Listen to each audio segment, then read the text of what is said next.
Hey guys, welcome back to the YouTube channel for the Renaissance English History Podcast, the original Tudor history podcast. I am your host, Heather, and I can talk, I promise.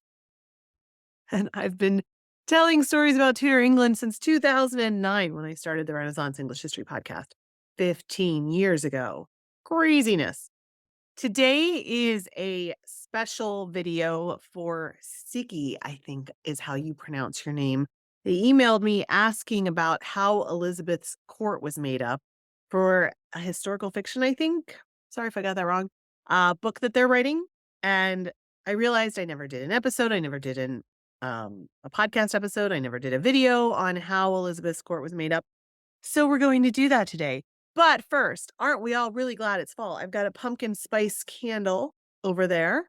I'm wearing a sweater. My child is back at school, so I'm going to get on a better schedule with these videos.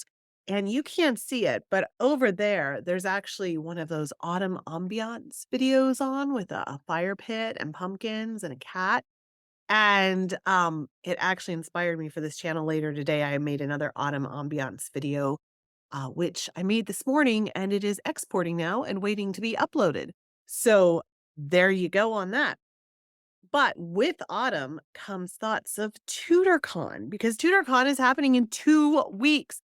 2 weeks from today. You guys, if you are procrastinators and you haven't gotten your online ticket, in-person tickets are sold out. But you can join us online with the streaming ticket, englandcast.com/TudorCon online to be part of everything live. Plus, you'll get recordings of everything. So if you can't participate live, you can go back at your leisure. 3 days of Tudor parties, entertainment, game, learning from some leading historians, writers, podcasters, plus community and friendship. It's going to be so much fun. It's happening at Agecroft Hall, which is an actual Tudor home, which is super cool. And then you can join us online as well. The online host is my husband, so that's quite fun. So englandcast.com/TudorCon online for that. All right, let's hop right. I'm gonna pull my notes up. Hang on, I gotta move my screen around here so I can see my notes properly. Let's get into this. So, Queen Elizabeth's court was the heart of political life in England. It was a place of power, of influence, and spectacle, where personal relationships often determined the political outcomes. The court wasn't just about governance, though, it was about the people who surrounded Elizabeth on a daily basis, from the high ranking nobles to her ladies in waiting. They all played critical roles. And I did do an episode on ladies in waiting just a couple weeks ago. I will link to that as well so you can dig deeper into that. But let's just talk about the court, the makeup of the court. At the center was Elizabeth herself. She was a ruler who, of course, understood famously the importance of display, of personal connection. Her court was designed to dazzle and control, where every person knew their place in the hierarchy. The presence chamber was the first level of access to the queen.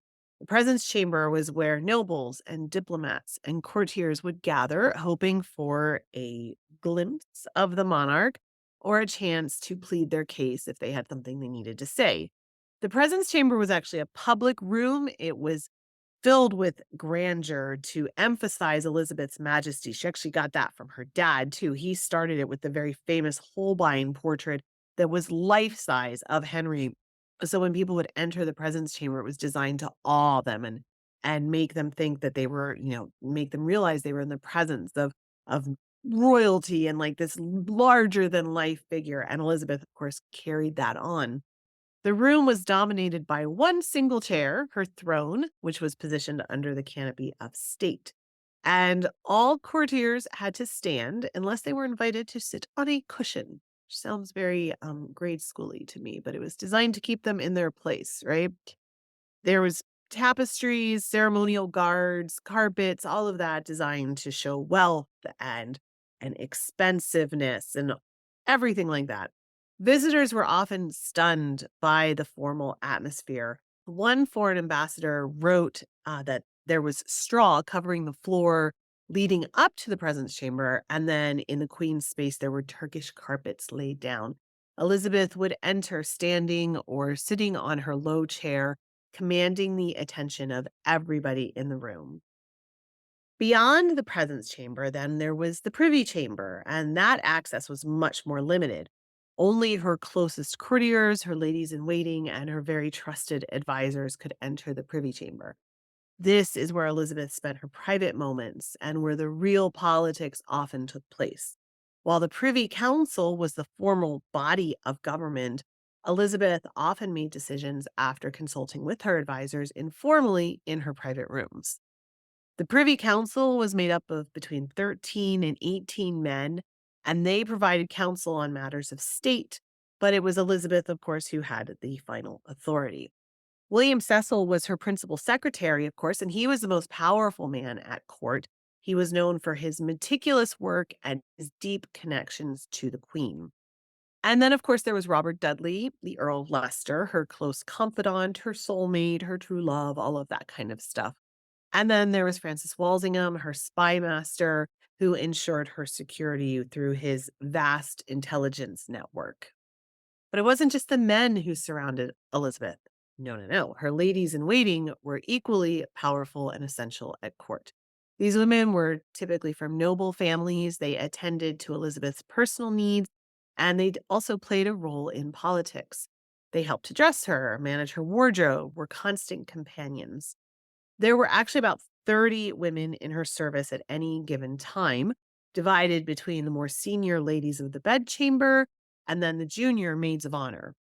Among the most famous, again, in my episode on ladies in waiting, I talked about these, so I won't bring them all up again now. But there was Cat Astley, who had been with Elizabeth since childhood, and others like Blanche Perry, who served her famously for decades. The ladies in waiting weren't just attendants, they were privy to the queen's innermost thoughts and emotions, and their proximity to her made them powerful figures at court. They could act as intermediaries, passing messages or requests on to Elizabeth, and courtiers often tried to cultivate their favor to gain access to the queen. The privy chamber was also where Elizabeth conducted her personal business. She dined privately, sometimes accompanied by her musicians. Her meals were relatively modest compared to the lavish feasts that they would have for her court. The royal household actually employed over 2,000 people.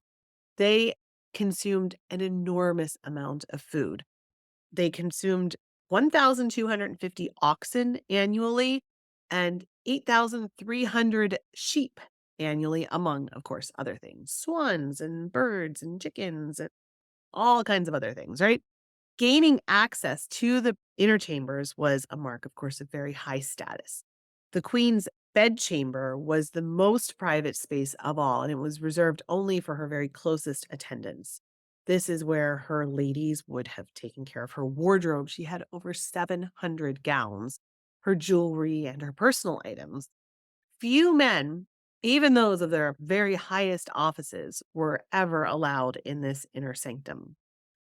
The summer progress, where Elizabeth and her entourage would travel through the country, was another key figure at court.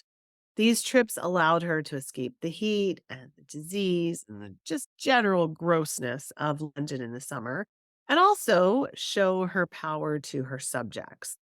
But hosting the queen, of course, was no small task.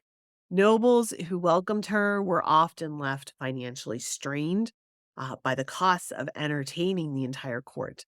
The Earl of Arundel was one noble who hosted her at Nonsuch Palace in 1569, and it actually cost a huge amount of his fortune. There were others who said that they didn't want to host again. They tried to get out of it because it was so expensive. Elizabeth's court was a world of power, of ceremony, and personal relationships. From the presence chamber to the privy chamber, those who surrounded the queen played essential roles in shaping her reign. So the men on the Privy Council advised her on matters of state, and the ladies in waiting provided companionship and support. And together they formed a court that was both personal and political. So there you go. That's a little bit on the court of Elizabeth I. We will leave it there for right now. Thank you so much for watching. Thank you for being here. Now that my kiddo's back in school, I'm hopefully going to be on a much better schedule with putting out videos. Summer kicks your butt, doesn't it? It really does. And then TutorCon coming up in 2 weeks. 2 weeks to TutorCon. I'm so excited. I'm starting to get the videos and the PowerPoints of all the different speakers, and it's gonna be so great. It's gonna be so great. Uh, don't forget to drink your water. My big water right here. So I actually made this beautiful cup. They sell these cups. They're like, knockoff Stanleys, but they sell them at Michael's, and then they sell the beautiful stickers. And so you can like design your own beautiful cup. I think it looks kind of autumnal. So I'm very pleased with it. So don't forget to drink your water and know that you are deeply loved. I'm so glad I share the planet with you. Thank you so much for being here, and I will be back again with you very soon. Have a great one. Bye bye.